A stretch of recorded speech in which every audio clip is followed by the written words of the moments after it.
Olá, como vão vocês? Eu não podia deixar passar essa festa da Epifania no começo de ano sem aparecer aqui, que já tem um bom tempo que eu não tenho podido aparecer, para desejar um 2024 maravilhoso a todos e um ano de grandes descobertas, de grandes encontros e de coisas maravilhosas acontecendo e de grandes lutas também. Está fazendo exatamente um ano, foi na Epifania de 2023 que eu fiz o meu primeiro vídeo como Rei da Terra. E claro que eu não espero que receber de ninguém uma aclamação levando a sério o fato de eu ser o Rei da Terra, mas é verdade. É verdade, é dessas verdades que parecem mentira, mas eu me consolo porque tem muitas mentiras que parecem verdade, não é? Então eu aceitei essa missão difícil, sobretudo contando o fato de que eu não tenho o apoio pessoal de nenhum mortal para essa empreitada. Mas talvez seja esse justamente o segredo que ninguém acreditando, eu posso continuar fazendo sem ser pressionado pelas pessoas, não é? Então, eu queria dizer que tenho estado atento nos últimos meses a uma série incessante de crises, né? Crises da Igreja Católica, e eu vou fazer uma série de vídeos curtos sobre vários temas polêmicos da vida da Igreja Católica hoje. O primeiro é um não bem grande ao novo missal. Esse novo missal é totalmente absurdo. É um missal que tenta substituir um missal perfeito. Eu nunca tinha parado para pensar o quão profundo é o trabalho dos séculos de ter a elaboração de um missal, que é o que define toda a liturgia que se repete a cada 3 anos para algumas coisas, a cada 2 anos para outras e a cada ano. Então é como várias esferas que vão rodando em velocidades diferentes. É belíssimo. A rotação dos textos é diferente da rotação das antífonas e das orações. E eu tenho feito um trabalho que pouca gente sabe, mas de composição para as missas, compondo as antífonas, antífona de entrada, antífona da comunhão, salmo e aclamação do Evangelho, que em geral o Aleluia, ou tem sempre um texto, transformando isso em música. E de repente aparece a notícia agora em dezembro de 2023 de que o missal ia mudar, e aí as orações e as antífonas estavam alteradas já no mês de dezembro, no livrinho Deus Conosco, e isso me deixou arrasado. E eu vi, depois ganhei de presente um missal e fui comparando o que é no missal e o que é agora nessa proposição da CNBB. E realmente o trabalho que eles fizeram é vergonhoso, muito ruim mesmo. É difícil até de explicar por que fizeram. Às vezes refazem uma frase de uma antífona, como, por exemplo, escutai a palavra de Deus e levai a boa nova até os confins do mundo. Não tenhais medo, eis que chega o nosso Salvador. E eles então propõem de mudar para quase igual, mas muda o sentido e não fica bem. Eles dizem: escutai a palavra de Deus e levai-a até os confins do mundo. Eis que chega o nosso Salvador, não tenhais medo. Então, eles eliminaram a palavra Boa Nova, o que era uma variação que é quase um sinônimo, mas que dá dinâmica ao texto, que dá leveza, elegância, e eles e também mais profundidade, né? Mais veludo, porque a Boa Nova é a palavra de Deus mais todas as coisas que dela brotam, né? E então os testemunhos e tudo isso, que é isso que você leva, não é só a palavra de Deus que você leva aos confins do mundo, mas enfim. O pior foi o que eles fizeram no final, porque eles inverteram a ordem, dizia: não tenhas medo, né? Que é de levar a Boa Nova aos confins do mundo. Eis que chega o nosso Salvador. Então não tenhas medo, eis que chega o nosso Salvador. Eles trocaram e disseram: eis que chega o nosso Salvador, não tenhas medo. É como se estivesse dizendo: não tenhas medo de Jesus. Então, mudanças infelizes como essa, eu vou fazer um vídeo dando vários exemplos, e na parte da liturgia também, esta parte que antecede a consagração, eles colocam um texto realmente verborrágico, terrível, botando um monte de superlativos e adjetivos que não tem nada a ver, não tem elegância nenhuma. Eu acho que esse pessoal tá um bocado perdido, e eu recomendo, é claro, e digo aos sacerdotes, simplesmente não sigam isso aí. Isso não pode ser endossado, vocês não podem assinar embaixo, vocês não podem obedecer a isso. Simplesmente não. Continuem celebrando aí com o missal de vocês, e avisem as editoras: não adianta publicar um novo missal, nós queremos esse que nós temos, esse está bom, ele é excelente. Então, os temas: primeiro esse, né? Não o novo missal. O segundo, a única bênção da Igreja Católica. Eu sempre empombei muito com essas: vamos agora dar a bênção dos cachorrinhos, a bênção dos casais, a bênção dos vovôs, a bênção das titias, a bênção das chaves, a bênção dos apartamentos, a bênção dos carros. Isso é tentar transformar missas em grande programas de auditório. Aí o Senhor abençoou. Horrível, sem valor, nulo. A única bênção que é realmente pronunciada claramente e válida é aquela no fim da missa.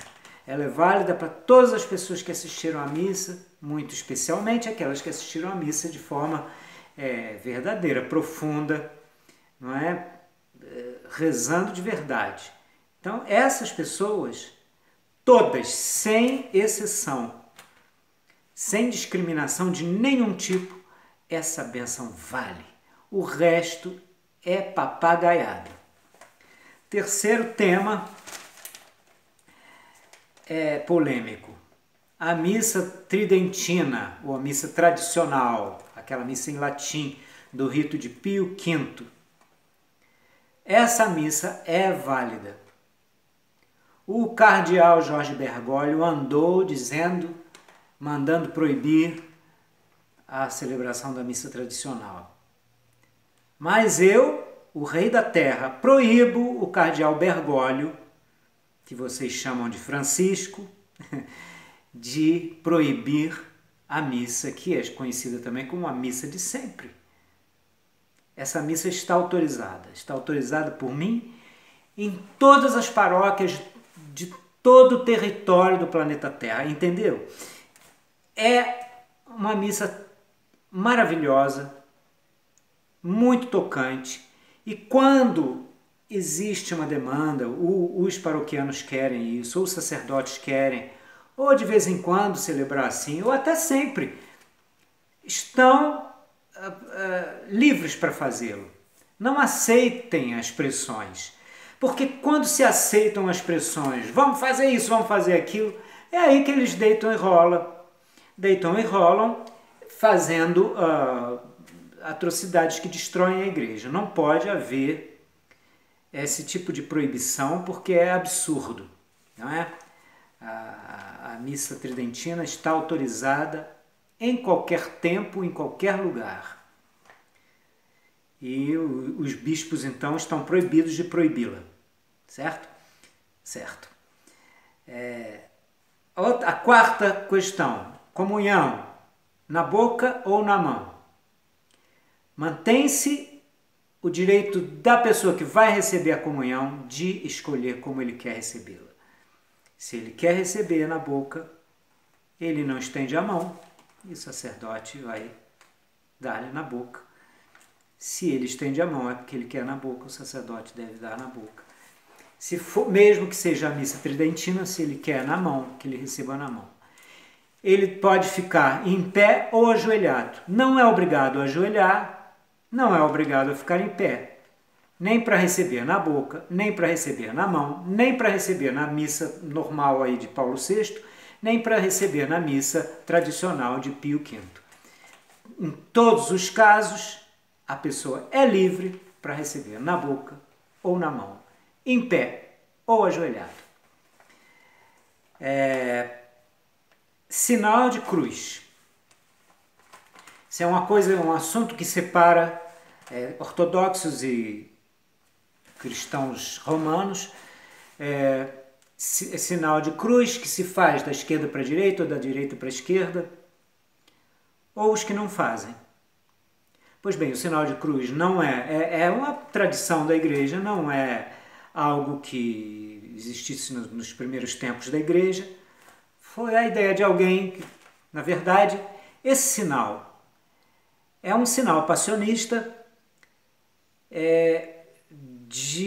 que é uma oração. É uma oração na qual a pessoa está pedindo a Deus que coloque sobre ela o peso de uma cruz. Que pouse uma cruz sobre ela. Então, em geral, isso é pedido pelas pessoas que estão sentindo a necessidade de mortificação para se humilharem, para desenvolverem a humildade.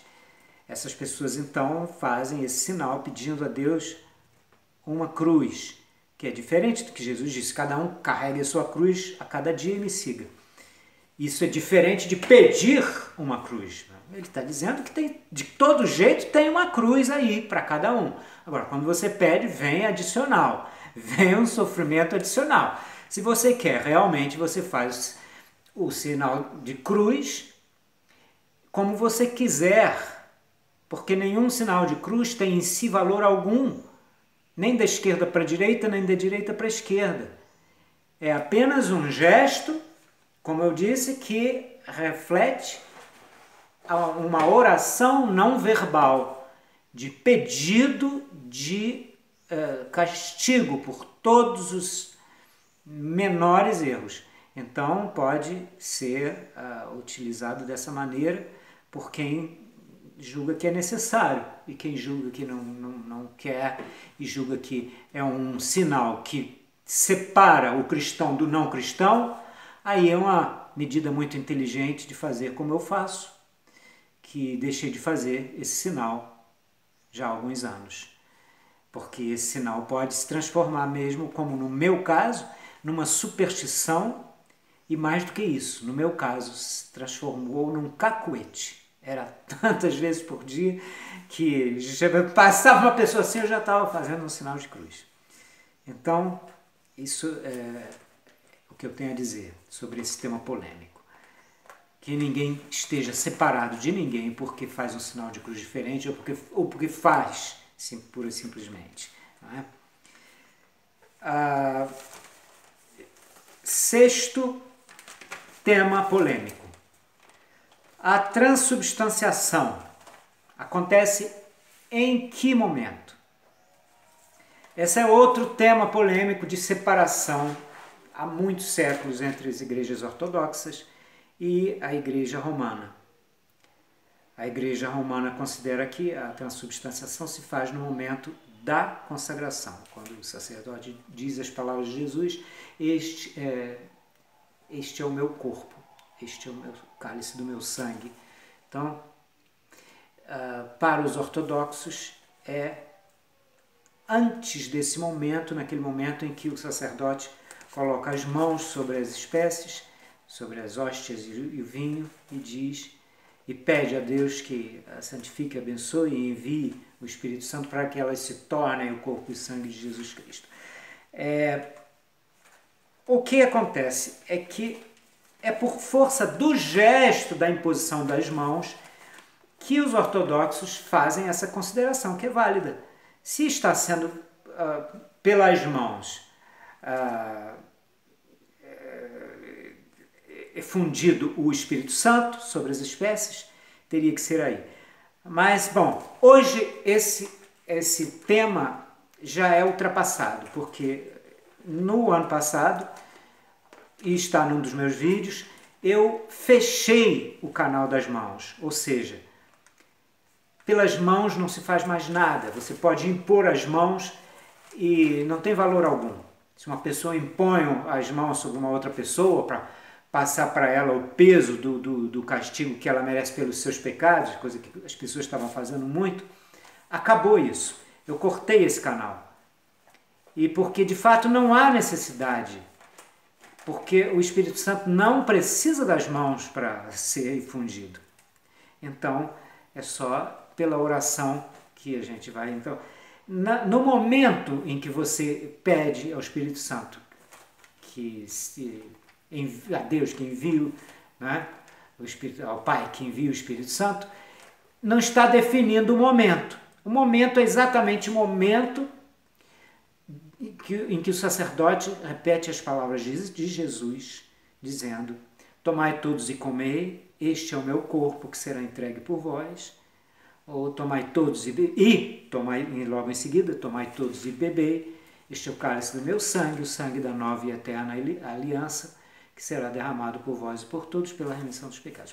Esse é, de fato, o momento em que ocorre a transubstanciação, a mudança de pão em corpo de Cristo, de vinho em sangue de Cristo. Assunto encerrado.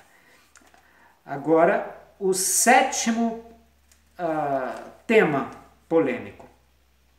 O Espírito Santo procede de quem? Outra disputa entre ortodoxos e católicos. Os ortodoxos dizem ele procede do Pai. O Espírito Santo procede do Pai. Os romanos dizem o Espírito Santo procede do Pai e do Filho. Eu considero que a linguagem humana é muitas vezes ineficiente e até muito ineficiente para expressar as verdades profundas do mistério divino. Eu considero que esse termo proceder não procede para o Espírito Santo, porque o Espírito Santo é a terceira pessoa da Santíssima Trindade, portanto o Espírito Santo é Deus, é onipotente, é onipresente, faz o que quer, onde quer, quando quer, e esteve desde sempre com os profetas.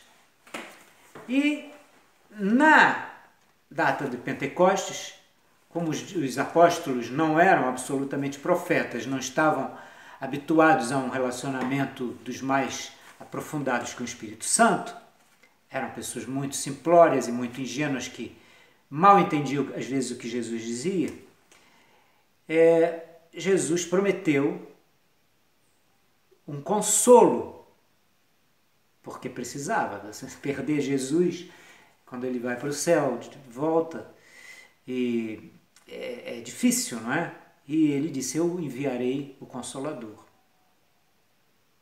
Ele disse: enviarei o que é do meu Pai.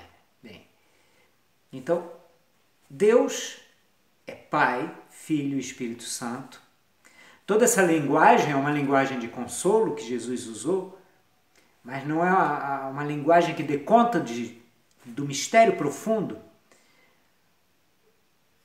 a comunhão entre Pai, Filho e Espírito Santo é absoluta. Não se pode separar, dizer, ele veio do Pai e do Filho. É Deus. Deus revelou a nós que ele tem essas três pessoas em si.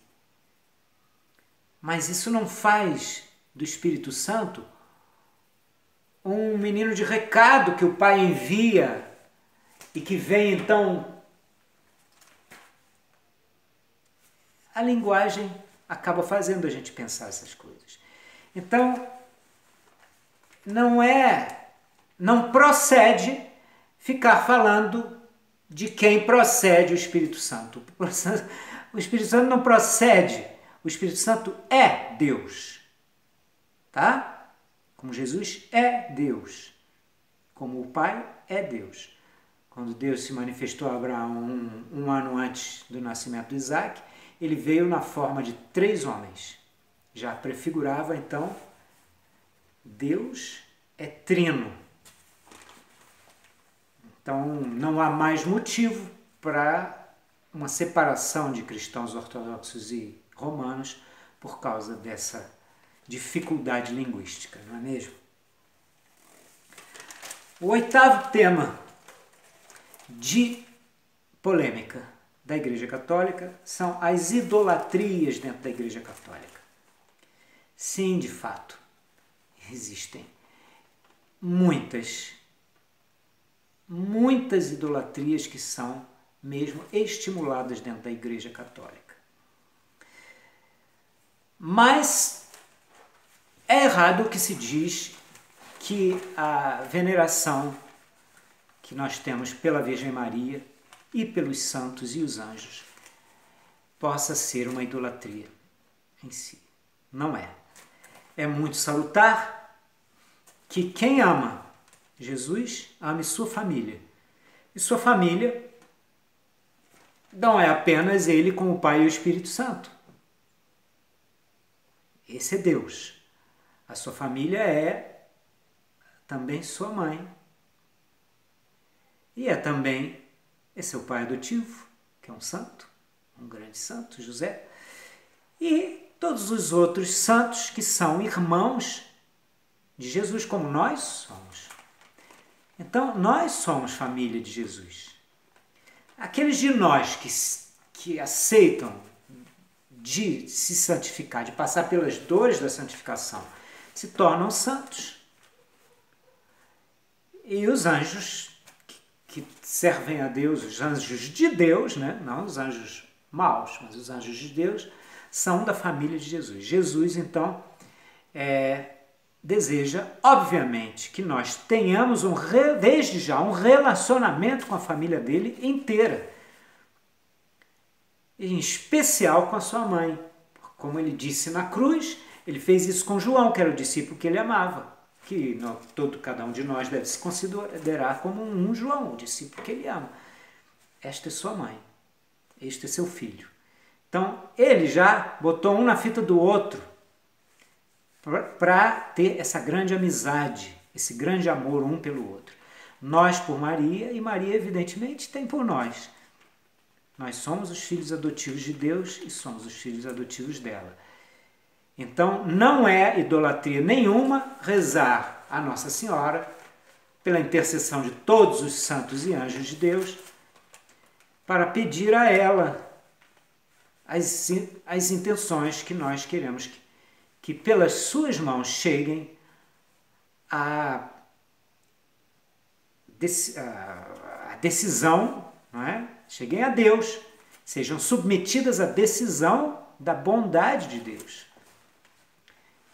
O que é a idolatria dentro da Igreja Católica é, primeiro, as desobediências. Por exemplo, chamar o sacerdote de pai. O pai, o padre, aqui é padre, em francês, père, em inglês é father. Padre significa pai. Então, isso é uma idolatria. Como os protestantes idolatram os pastores, hein? Não pensem que não idolatram. Idolatram. Ah, o pastor. pastor pode tudo. Não, não pode tudo. Assim, os sacerdotes também, eles fazendo, praticamente forçam as pessoas a chamá-los de padre, colocam elas sob o poder deles, sob a autoridade, para muito além do que é uma autoridade, vamos dizer, doutrinal, pastoral. Então há abusos na igreja que são detestáveis por causa dessa desobediência. Há as pessoas que usam as imagens de santos como amuleto. Então tocam na imagem, fazem um sinal de cruz, achando que isso vai dar sorte. Isso é idolatria, é grave, afasta de Deus a pessoa que faz.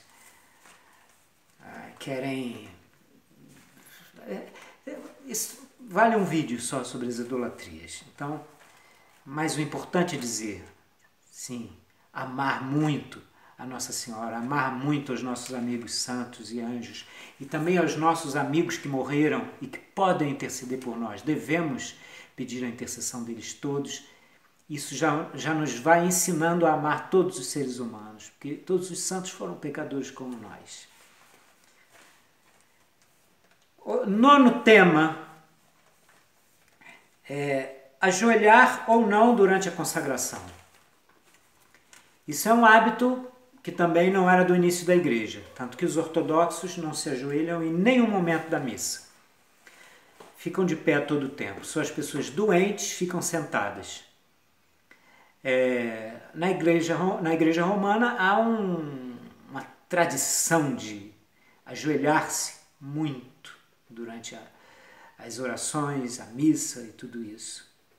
Considero isso um exagero que pode... Eu que sou um andarilho, que ando quilômetros por dia, uma época eu estava ajoelhando todos os dias na missa e estava tendo problema para andar, dores no joelho e tudo isso. Sobretudo quando você começa a ter mais de 40 anos, aí eu que tenho 60, ando 10, 20 quilômetros por dia brincando. Nenhuma dor nos joelhos, porque não ajoelho. Não ajoelho não é questão de orgulho, é que eu considero que os pés são feitos para tocar o chão e os joelhos são apenas uma articulação para andar. Não uso carro, não uso praticamente o transporte coletivo tampouco, só quando realmente é necessário. Então, é muito saudável fazer isso. Eu digo que é porque sinto na minha vitalidade o efeito disso aí que foi pausado durante a pandemia. Senti falta e a minha saúde se revigorou depois que, com o fim da pandemia, eu voltei a andar. Então, ajoelha quem quer. Para algumas pessoas mais fracas na fé, ajoelhar-se dá a impressão de mais piedade, a impressão assim, eu sou piedoso, eu sou humilde, tudo isso. Não é prova de nada disso. Mas se a pessoa ainda está precisando de se ajoelhar para sentir a fé, ela pode se ajoelhar, é livre, ninguém é proibido de se ajoelhar. Você é dono do seu corpo, você faz o que quiser, não é indecência nenhuma se ajoelhar, ao contrário, porque está na Bíblia que todo joelho vai se dobrar diante de Jesus, no nome de Jesus.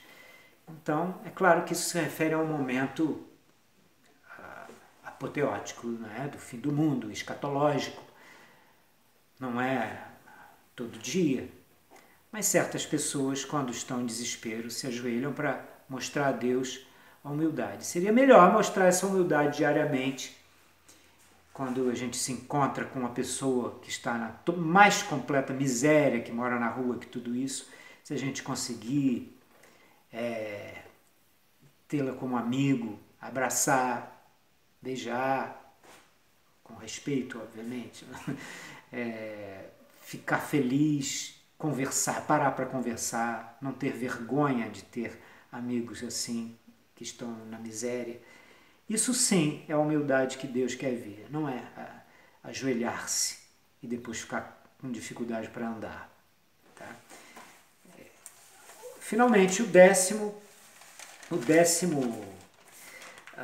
tema polêmico é o que se refere à adoração da cruz, o que alguns chegam a dizer da Santa Cruz.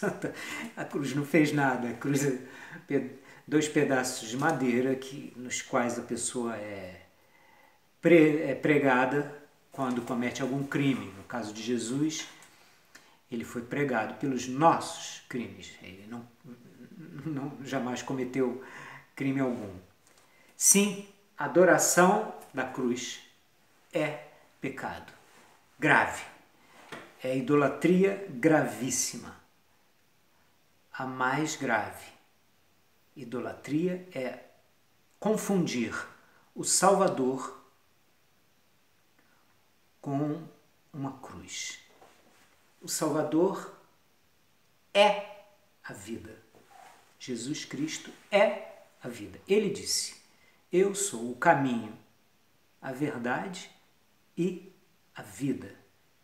Quem não come meu corpo e não bebe meu sangue, não tem nele a vida.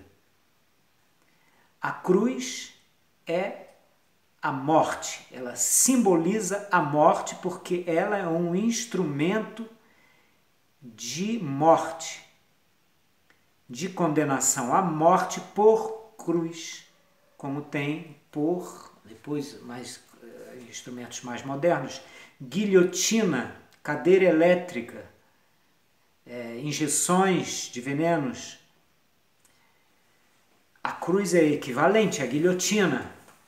Não tem vantagem nenhuma, nem desvantagem. Pelo contrário, o sujeito sofre muito mais do que sendo guilhotinado. Né? Na guilhotina a coisa é rápida. Mas se bem que faziam torturas antes, como fizeram com Jesus essa tortura, né? Eles eram flagelados, os criminosos eram flagelados e Jesus foi flagelado como se fosse um criminoso. Então, é importante a Igreja Católica limpar essa página negra, que justamente no dia de Jesus, que é a festa de todos os santos, é sempre a data de sua morte. Então, vamos dizer, a data não mais significativa para nós, que seria a Páscoa, quando ele ressuscitou por nós, ou o Natal, quando ele nasceu nesse mundo, ou a Anunciação, quando ele se encarnou no seio da Virgem Maria, ou Pentecostes, quando o Espírito Santo nos foi concedido em abundância.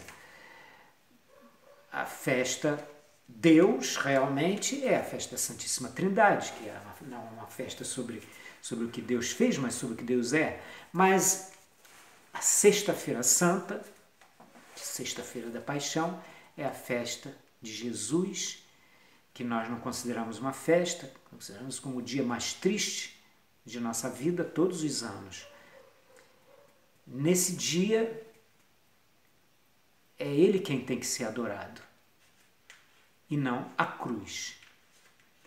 Então, que tomemos cuidado para não considerarmos as palavras de São Paulo, que quando falou de cruz várias vezes, como não se gloriem, mas quem quer se gloriar, que se glorie na cruz do Senhor. É metáfora. Ele está falando de forma metafórica, não está falando do objeto cruz, está falando do amor que Jesus, tendo por nós, o levou a aceitar sofrer a paixão e morrer naquela cruz que lhe foi destinada, que era uma cruz igual às outras. Então, meus amigos, é dessa forma que eu encerro esse nosso primeiro encontro de 2024, desejando a cada um de vocês um ano realmente maravilhoso e que nós estejamos nos amando muito.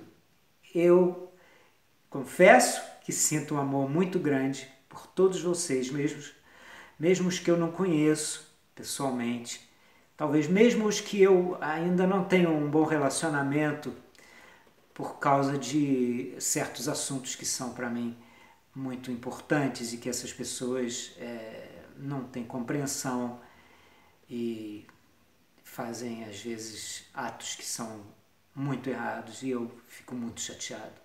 Mas eu rezo sempre por essas pessoas, eu rezo então por vocês todos, os que gostam de mim, os que não gostam. Os que não gostam saibam, se eu faço algo que vai contra os planos de vocês, não é que eu não gosto de vocês, ou que eu tenho alguma coisa, eu desejo de prejudicá-los. É que há um motivo por trás disso, que às vezes esse motivo Deus esconde de todos. Então, é como um pedido de desculpa, não de perdão, porque não estou pecando nesse caso. Peco muito, mas nesse caso não. Mas de desculpa, como pedindo que me deem um crédito e não levem de forma pessoal.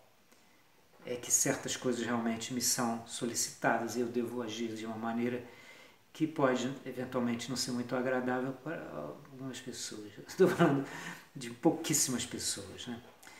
Mas eu sinto um imenso amor por vocês e espero que vocês também venham a sentir por mim, porque isso é a grande felicidade da minha vida, é sentir quando acontece esse amor, tá? Feliz 2024. Até de repente. Tchau.